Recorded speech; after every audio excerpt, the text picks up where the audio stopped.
Child, when I tell you, LeBron was going through his best Beyonce impression because it was like, ring the alarm. I've been doing this too long. I'll be damned if Koshia ain't got a man on her arm. When I tell you, LeBron was not here for Koshia spending time with nobody else. Y'all, let's get into episode 4 of Ready to Love Dallas. It's too early for this.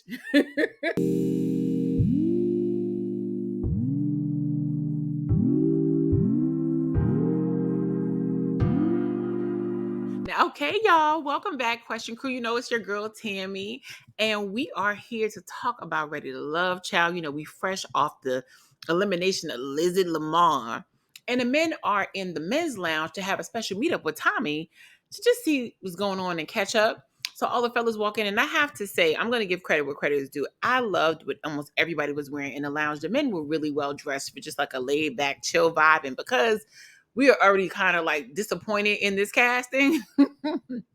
I'm trying to name the one positive thing I can about this group. But I have to say, I really enjoyed how all the men looked. It gave grown men, it gave a little bit more relaxed. I like the neutrals. Anyway, Tommy strolls in. Well, before Tommy strolls in, Justin, the new guy, strolls in. And the men kind of size him up. There's a little bit of hateration in the dancery, but not too much for the most part. He's a cool brother. And they know that, you know, they don't have too much to go on. I mean, look, y'all know my tops right now are Chaz, Justin, and Dominique is back in the cut. We didn't see him last week. Somebody pointed out in the comments in the last video. Thank you, sis. I thought he was going too, and he was one of the few ones that didn't get on my nerves. Anyway, they size up Justin, meet him. Everything is cool, honey's giving barbershop vibes, and in walks Tommy. You know, he got to do his little cat daddy slap with everybody in a full semicircle, and then they have a seat, and Tommy begins to tell them that, as you know, Lamar is gone, but you know, we moving on. He mentions that he added Justin to the group because the first guy in the very first episode, one of them didn't show up, and so Justin is that replacement. He also lets them know that Laylin has unfortunately had to leave due to family business. Now, you know, I feel like Laylin, aka Lynn Whitfield, aka Brandy Webb, left because she saw the piss poor collection we had and said, I will not on any day, not on any week, and broke up out of there. Anyway, Tommy lets them know this week they're going to be getting more intimate with the ladies. They love this intimacy, honey, even though it be sleazy and slimy and the energy that some of these men be given. And it's going to be a pajama jam. Can you place that? He lets them know that they have to get deeper with the ladies, but this time, in addition to intimacy, they need to show if they have chemistry.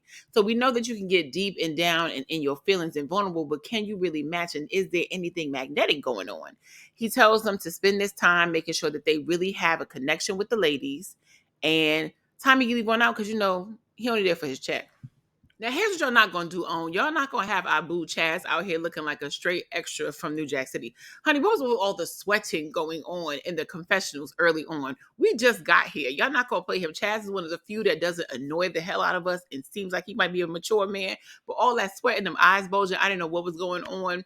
I didn't know if there was a little, you know, white powder collection right before the situation. I'm just joking, y'all. But honestly, I just hated this confessional look. I was like, somebody get that man a fan. Let's move on. Well, child, now it's time for our first set of dates with people who we haven't really seen paired together before. You know, we missed Dominique last week, and he's back again like he never left. And it's good to have him here, right? Chaz and right now Justin are the only ones holding it down for the mature men. And it was really a breath of fresh air to see Dominique on this date with Alexis. He hasn't really connected with her yet out of all the women there. And they go on a date to I want to say like a stretching clinic. I've seen these online a lot. I'm kind of interested to go, but they're like, they're going to hurt you. But essentially, they're like clinics where they basically will stretch out your whole body. Somebody will, you know, move your body in certain positions to sort of give your muscles like a strengthening stretch. And it could be hurt. It could hurt a little bit, but I guess it also can be relaxing once it's done. They kind of hold it in certain positions for a while. It feels a little scamish, but I know stretching is important to the body. Anyway, so they meet up, they have a good time, and they're connecting. And then subsequently, we also see that Vanessa and Lauren, who also haven't had a lot of time to spend together, are connecting to just see if they work out. And they've decided to do yoga on the water. Now, I have to say, Alexis and Dominique's date was boring in terms of the activity because you don't really do a lot. They do it for you, and you're just sort of talking. They make a couple of jokes about the stretching stuff, but really the connection afterwards and the conversation afterwards is what really got to us. I like the vibe that they had. Again, I feel like his calmness is just vastly different from some of the guys that she's been talking to. You know, Alexis is not in the favorite boat for me. I knew she would bring energy and drama to the show, but I'm not a fan of her mindset completely, but I do like their connection. I think that he brings a calmness to the conversation with her. She said that, you know, he reminded her dad in a way of his maturity. He said he's a very actionable lover in the sense that he is not a person that necessarily does words of affirmation when it comes to his love language. He's more like showing up and proving who he is. And don't we love to see that? And on the other end, LaRon and Vanessa are going on some, I guess, like paddle. Well, they're going on some they're going not on the surfboard to go to the into the lake, I guess, to try to do yoga. This seemed absolutely ridiculous. And this is one of the things we talked about when we talked about last season with Ashley and the whole, you know, doing things that you haven't really cleared with me. Who decided that this was a good idea? LaRon clearly has issues in the water and stabilizing himself completely. And Vanessa is barely holding on. The activity was ridiculous. And it feels like these dates, obviously set up by production, are just not thought about who the people are involved with them.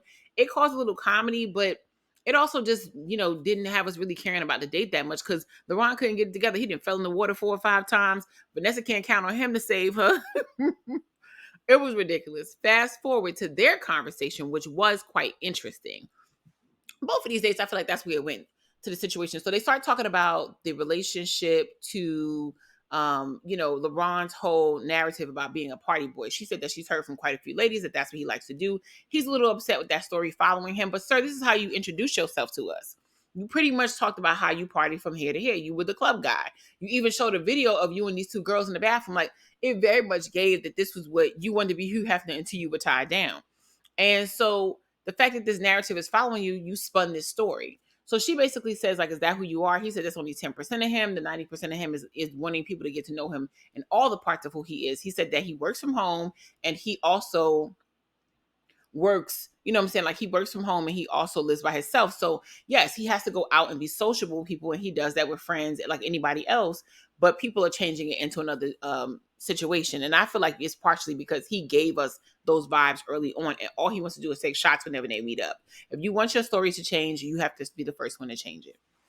So it's right before the Pajama Jammy Jam, and you know, production got to sit down and talk with everybody, tell them how they feel about the situation. Koshia lets us know that the guys, aka production, let them know that there's gonna even be a pajama party because you know Tommy only announced it to the men. So she says she's super excited for what is coming up. They talk to different people. They say they think it's gonna be really cool and a great way to get to know each other. Koshia says she's here for all of the positivity. You know, what happened in the past is the past. You know, her and Lonzo got over their situation, so she don't see no problem with meeting up with people and getting to know more of these folks. She said, you know, she knows Alexis is going to be there, and then, you know, everything with them is not really resolved because, you know, there was heat in the last ladies lounge and it almost got to a fist fight. And essentially she says, look, I'm open and I'm here to have a good time and to meet folks and my mission on this show. But, you know, if you want it, you can get it. She said, I'm not dodging no smoke. And production couldn't have loved her even more in that moment. They definitely were like, oh, snap, we might have an episode of Baddies attached to Ready to Love. Now, I have to say, for me, despite everybody bringing the best that JCPenney, Target, Amazon, and Macy's has to offer in the lounge and lingerie department, I honestly have to say this is already starting off to be in the boring vibes. Yes, they get to the house. The house is basic, but somebody completely says that they're completely excited that they're there. It was given regular, schmegular, Texas home, and but folks are arriving nonetheless in these SUVs that the production has sent to their house, and they're showing up in their nightwear, looking cute though. Nobody was dressed too crazy or erratic. It was all giving very good vibes. It gives, I got this out of the back of a box that production gave to us. But you know, there was a couple of cute outfits here and there. Everybody goes into the house and they connect, they mingling, having a good time. And we have a couple of breakout dates for a minute that people have a little bit of conversation. So first we start off with Jonathan and Alexis. They're chit-chatting. And Jonathan is saying that he really thinks he likes Alexis and he lets her know that. I have to say, for me with Alexis, I feel like a lot of the men that like her is because she gives homeboy vibes. She's pretty, but she gives chill, laid back guy vibes. Because as we can see, and as we saw last episode, she is very male identified. I don't know that ever really works out for women the way that they think it does. Ultimately, when you're not your full range of self, because then when you end up being the more feminine parts of who you are, or, you know, the other parts of who you are as a woman, when those aren't met with the same level of sensitivity because you've just been trying to be one of the homies, I don't really know how that works out for you. But Alexis likes it. It's probably helped her win in certain situations, but I don't know if it ultimately helps you in a full path towards a serious relationship. I also think it just lets Jonathan avoid hard situations and questions because he does have a little bit of a questionable past, and I think other women would maybe dig a little deeper. And Alexis keeps this very cool, calm, and surface.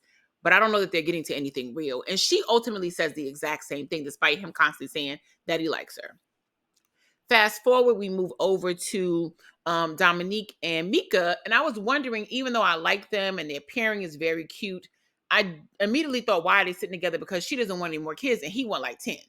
So I didn't understand how this dynamic was going to work out. They had a great conversation about, maturity and where they were in relationships. We found out that Mika's had her first child at 18. And so we kind of understand more why she doesn't want any more kids, because she's been a mom for most of her young life. So she hasn't had that year of her 20s or her 30s where she's been not a parent. And so I think this period of her life, in her late 30s, her kids are probably at the age now where they're about to go to college or out of, almost out the house. And I think she's ready to just enjoy her life. And as a result, any man she meets, she wouldn't want to necessarily be starting from scratch again. On the other hand, Dominique, who wasn't always ready for relationships in a serious matter and does take a lot of ownership about where he was in his life, does in fact want to or a Jackson 5 tribe, honey, because he's letting y'all know that he is ready to sow his seeds. And so they realize that even though they're having a good connection at the end, there might not be chemistry because they definitely just want something super pivotal that is just never going to happen for both of them. We fast forward over to the room. We see Vanessa trying to fish a compliment from Chad. I thought it was very nice what he said, but I also feel like she was digging for that and it felt insincere. I felt like he was just trying to comfort her. And that may be some of the insecurity part that she talked about in the very first episode. And then we see our girl Koshia. She's mixing around because that's what everybody's supposed to do. And she's having a chit chat with different people, really mostly just Chaz and Justin. She seems to be honing in on the more mature men. Like I said, they're two of my faves. But we know LaRon has been feeling her since the beginning. And she also had a really great conversation. He said that they have been talking since the very first episode. And he's really locked in on her being one of his solid people. And she's also been enjoying him. But part of the show is for them to get to know other people. In the same way that LaRon went on a date with Maya, she's getting a chance to meet these other men and have a chit chat, but he is not feeling that, honey, and that jealous eye is already leaning all the way around. It's giving Janelle vibes in terms of following me around the room as I talk to different people and try to get to know them. LaRon is not liking the way that Koshia is connecting with them other men, and I foresee there'll be trouble soon. And I wasn't wrong, y'all. It didn't take too long before, Willie 1.0 ran his ugly head regarding this situation with Patrice. Fast forward, after everybody's beginning to know each other, Tommy walks into the house like, hey, ready to love. His normal large voice. And he's telling everybody that, he feels like everybody looks sexy except for a few of them, honey. Chaz didn't bother to dress up. He's like, I can't believe you. I said it should be sexy. Why you out on your regular night clothes? Tommy lets the group know that, hey, this is a chance we ought to get to know each other. This is about chemistry. And don't forget, at the end of tonight, you are eliminating one of the ladies. So everybody's shocked because they did know that this would be a week that one of the ladies would be eliminated. They just didn't know it would be tonight at the end of the jam. And so, everybody's a little bit more tense, a little bit more stressed. But Tommy says, hey, relax, continue to have a good time and get to know each other. Because the truth is that, we knew that this was coming. But if you're good, you have nothing to worry about. He says, have a good night and walks away. So everybody starts to, mingle even more and chit-chat and all of that. And people are trying to store up their connections. And while everybody is doing that and focusing on this show, Will is still up in arms about the fact that somebody even implied that he possibly doesn't have the money he says he has or he's not homeless. He's still trying to find out the situation because messy ass Alexis in the last episode couldn't help but to continue to carry the business that happens in the ladies' lounge outside of the ladies' lounge to these men. Again, male identified, trying so hard to be one of the boys. It never works out every single time you try to do this as a woman. And she goes to tell Will, he keeps it going and he thinks that he is an op at the house. And he spends all of his time, instead of getting to know these women and learn from this process, trying to find out who his op might be. So your op is everybody, because everybody mentioned things about you that was super uncomfortable. In addition to the fact that Patrice told the story about what made her uncomfortable and what alarmed her a bit. She basically just said she didn't know if he was financially stable because of how he presents himself. And of course, how he presents himself is like a complete jackass, especially with both that Cuban link bracelet and that necklace. Why is it that big, sir? For what reason? What rap group are you in tomorrow? I think Offset stopped wearing his. My point is, I don't understand this need to prove. He's 31, is giving immaturity, is giving why are you on the show?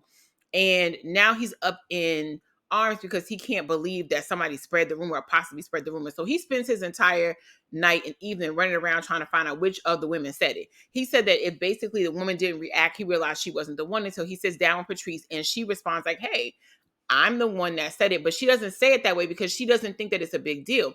He mentions that I heard somebody said, and he says that to every woman in the room. So you spent all this time with all these beautiful women who have things going on, try to find out who said it, while they're over there having fun and games with these other grown men.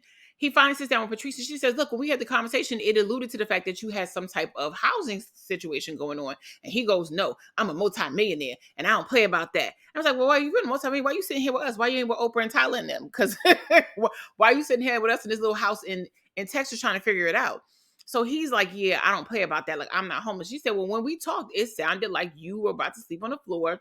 We had conversations that suggested that there might be some financial instability. So he's still bitter about the situation. She's like, look, well, I said what I said. He's like, well, that's not my situation.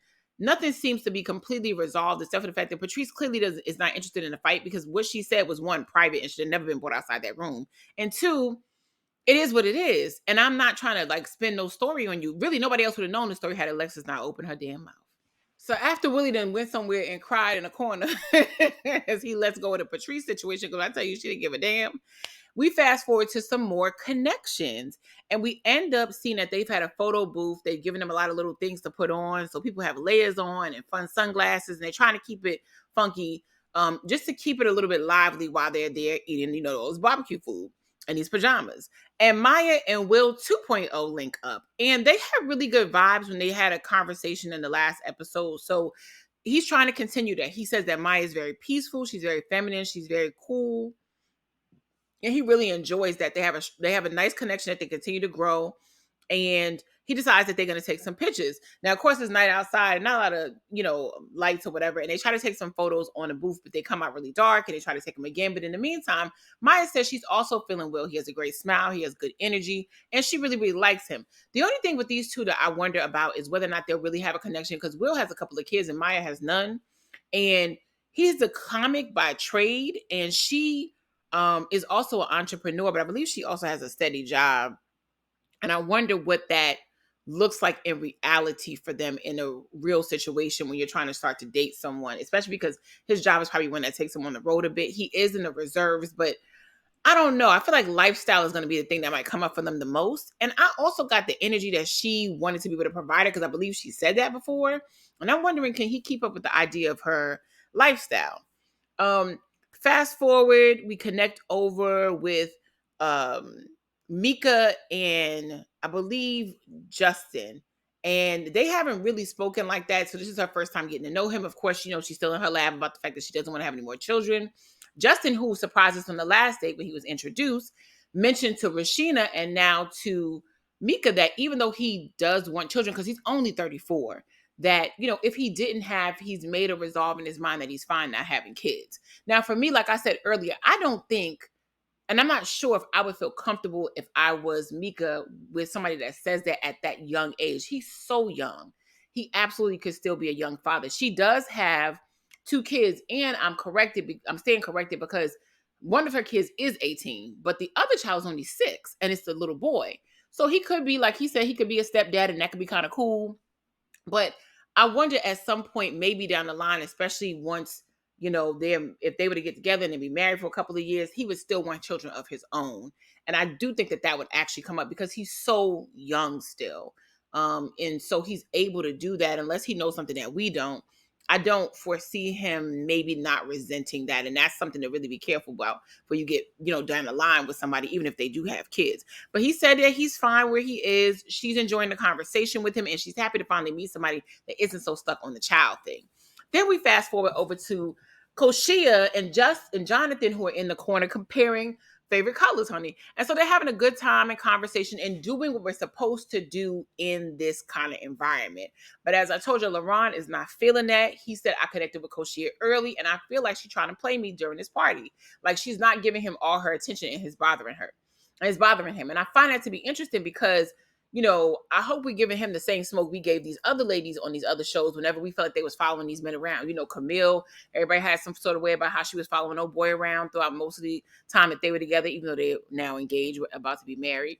And the way that Janelle was with Quentin last year when they were at their getaway. So I feel like let's keep that same smoke for LaRon. LaRon should be focused on getting to know these other ladies and not having everything in one basket. He got to know, I believe, Maya last week, and he really enjoyed her. Why not try to spend some more time with some of these other ladies?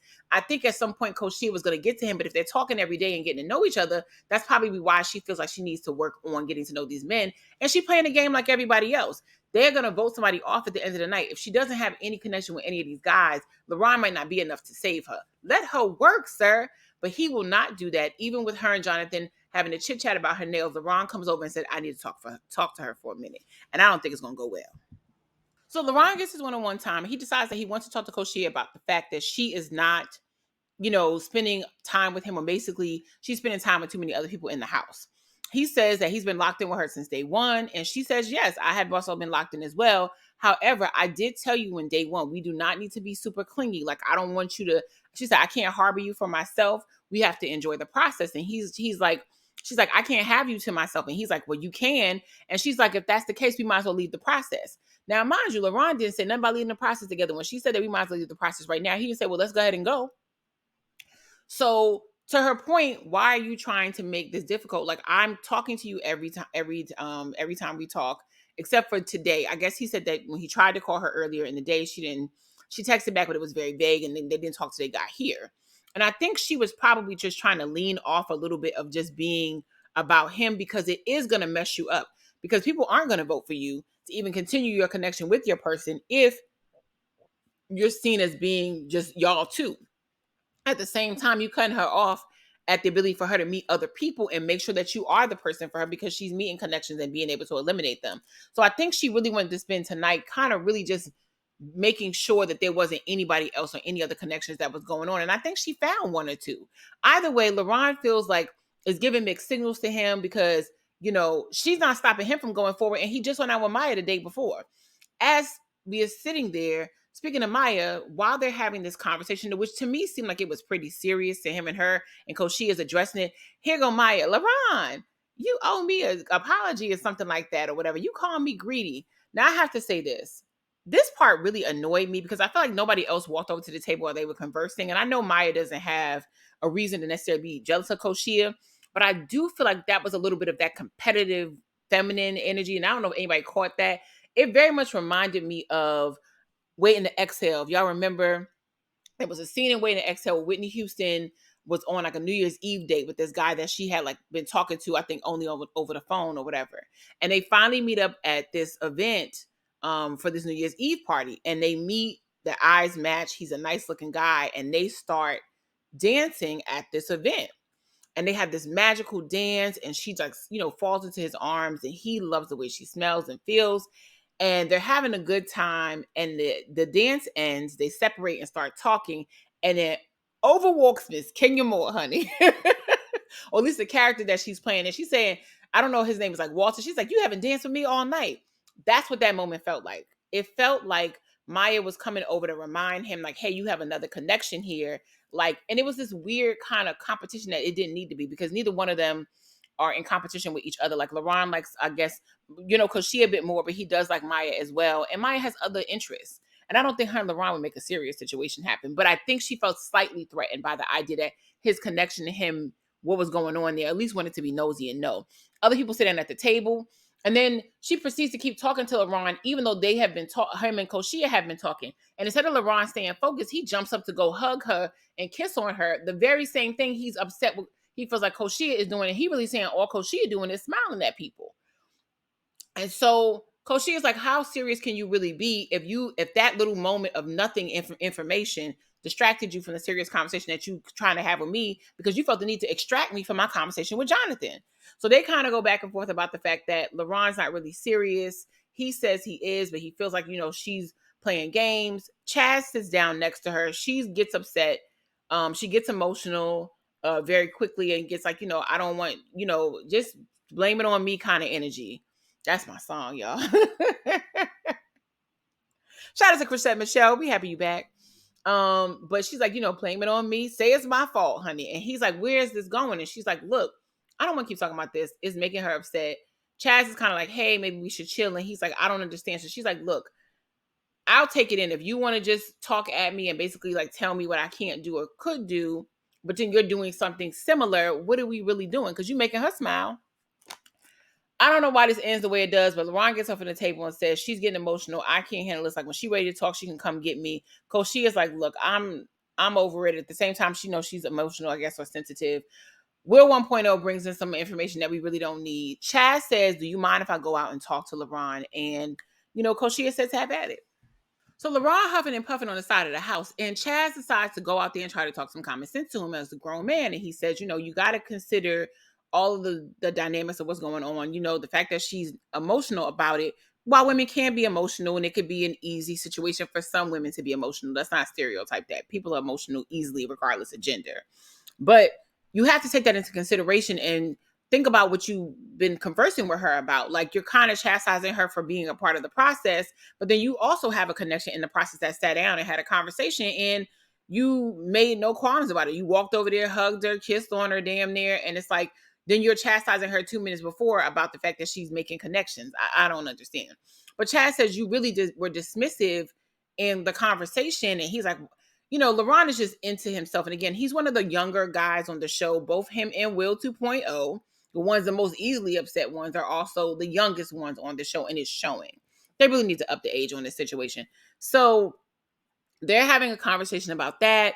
Overwalks Justin, and he's co-signing what Chaz is saying, that you really have to take into consideration that, you need to have a more level head about the situation and find out what's going on and try to connect with her on that level instead of just like having an accusatory tone, and specifically just be listening to the situation. You're the one that wanted to have the conversation. Koshia was chilling with Jonathan, having a good time talking with him and just conversing. She's doing the thing that the show was made for. And you did not, in y'all one-on-one sit down, say, you're my lady, I want to leave with you right now. So why are you complaining? LaRon is still in his feelings. He understands what Chaz said, but he's just still in his feelings, and he's still holding on to his dynamic. Of course, that shifts over because now Dominique is like, hey, everybody, let's play truth or dare. Let's shake this thing up and make it a little bit more fun. And this was kind of cute. They got a little bit more touchy feely on each other. They did sexy or truth. So they go around the room. I think they start with Patrice, and they ask her sexy or truth. And even though I thought Krishan Senior was going, do the sexy, she's like, no, we're going to do the truth. I don't want anybody all over me. And I couldn't agree more. Patrice, this block of men is just not it. Not all of them, at least. And so she says truth. And they go back and forth in different dynamics, and people either tell the truth about how they feel about somebody, or talk to your tightest connection. They do one between Roshia, and they ask her, she says truth. They ask her if LaRon is her strongest connection, and she says, they ask her what strongest connection is, and she says LaRon is. But LaRon says he don't believe it. He feel like she's trying to play him. He's still in his head about whether or not there's a whole other dynamic to it. Fast forward, they ask, Maya, she says sexy. She's one of the first people to pick that. And they ask her to twerk on her least strong connection. She walks over to Justin and twerks. And Justin's like, okay, can I put a little cup on it? I don't know. It was fun. They had a good time. It gets a little weird when it comes to Alexis. So Will 1.0, Whiny Will, is up next. And they ask him for it. He says sexy. And they say to kiss the feet or lick the feet of his strongest connection. Now, Will 1.0, I'm with him on this. I ain't trying to kiss or lick nobody's feet. But he's a little game and not completely. Meanwhile, Jonathan next to him, creepy ass, can't wait to say, oh, I'll do it in a minute. Because, Jonathan in the feet, honey, he done told us early on that he's in the feet, toes, all of it, nails. So he's like, all right. So Will does his little thing on Alexis's foot as, marking her as a strong connection. He goes back. They ask Jonathan. He picks truth. Or no, he picks sexy. He goes over because they ask him to go over to his strongest connection and whisper sweet nothings in her ear. He gets Alexis, sits on the ottoman or table, picks her up, puts her on top of him, and then proceeds to like hold her head close to his and like grind into her and try to whisper in her ear. And you could tell that Alexis is completely uncomfortable. She doesn't know that this was going to happen. It's starting to get weird. At that point, some of the men actually have to pull her off for him. And she's like, this is really, really uncomfortable. I wasn't feeling this at all. And girl, neither were we. Child, so we getting closer to the end. You know, Tommy come back from his trip of Papados. Because where he be coming from? He just be reappearing out of nowhere. Because the men have tried to talk to LaRon and he needs some time to himself. And Tommy's like, look, we got to get on with this situation because this house, we got to give it back to these people by 12 p.m. They got to come in and have somebody clean this Airbnb. I need y'all to go. And so we need to find out who is going to be eliminated. So, of course, he clears the ladies out. The men go into the men's lounge and they start having conversation about who their top picks are. And names are floating around the room. You know, Chaz is still really into Vanessa. He feels like that's his girl. They have a really good connection. He sees her as a goddess, honey, and lets them know like she is truly ready to love. They've had serious, deep conversations. You know, Chaz is one of my top faves on the show.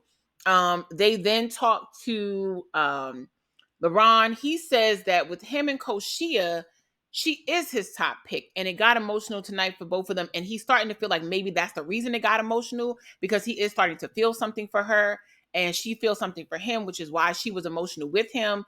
And that connection, you know, he doesn't know if he reacted the way that he should have tonight. He said he really did take in what Chaz said, and I'm feeling like that's starting to happen. Then we see Will. He says he's connecting with Alexis. Then we see Jonathan saying he's connecting with Alexis.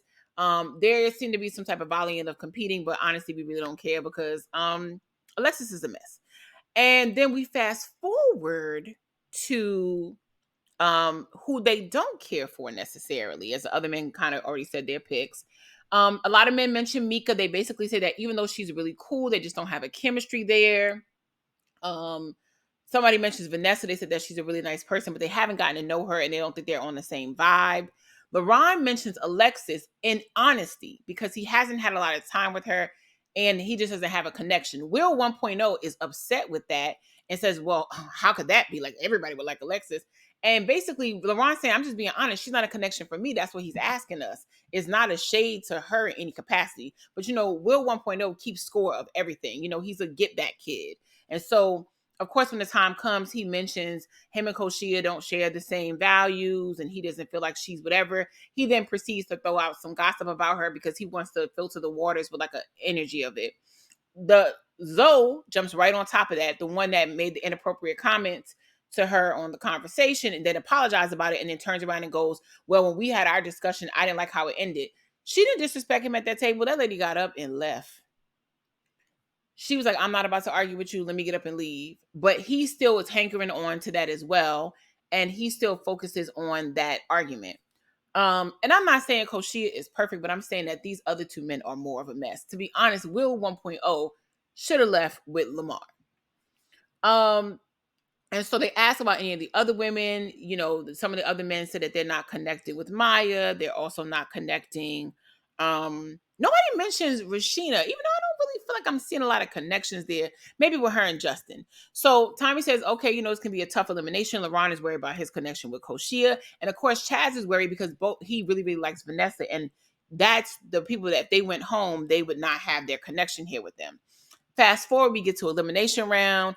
And they decide to select Will to be the person to eliminate one of the women tonight. And I absolutely thought this was ridiculous as well.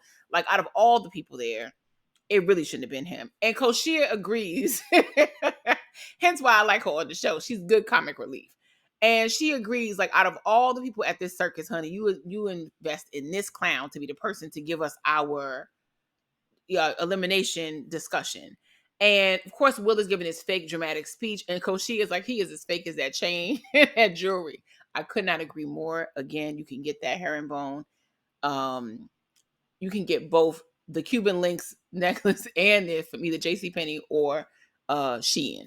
So they start having this conversation. It goes on. And of course, they end the show there without letting us know if Mika or Koshia will be the ones to go home because they are the final two ladies that get called to the front. They let us know what's going to happen next week. And of course, they're not going to show anybody's face on it that could get eliminated because they don't want us to see what has happened. Let me know what you think about the episode. I think Mika should go home because I think Koshia is good for the show. The same way they keeping Jackass Will Point on here. I think she's good TV. Plus, I do think she has a real connection with LaRon. I do not think Mika should be here because pretty much she don't want nobody that don't have kids. Almost everyone in the men have kind of said that they want to have more children or have children. And the only person that said that he wouldn't, I think he's kind of on the fence about that. And I feel like Justin just has a strong connection with Rashina. So I'm more interested to see where that would go. Mika's a beautiful girl, but honestly, I haven't seen her really connect with anybody in the house. Y'all let me know what y'all think, and I'll see you on the next one. Bye.